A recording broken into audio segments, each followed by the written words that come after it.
এবারে ট্রেনে জার্নি আমি নিজেই অবাক হয়ে গেছি। এটা কিভাবে সম্ভব হলো? প্রতিবারই আমরা ভোগান্তিতে পড়ি। কীরকম ভোগান্তি?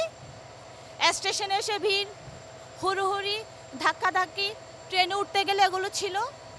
কিন্তু এবছর ঢুকতেই খুবই সুশৃঙ্খল ছিল। আচ্ছা, সুশৃঙ্খল ছিল, ঢুকলাম। ঢোকার পরে ট্রেনের যে পরিষ্কার পরিচ্ছন্নতা, এটা দেখে আরও ভালো লাগছে। কারণ ট্রেনের যে পরিষ্কার পরিচ্ছন্নতা, এগুলো দেখলে যে কোনো কারোই ভালো লাগবে।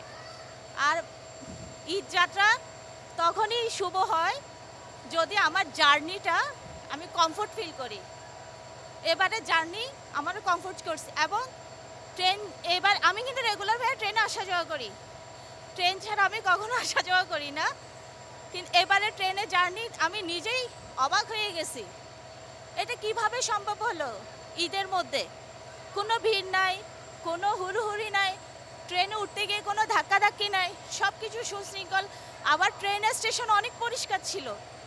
এত বছর এটা কেন হয়নি?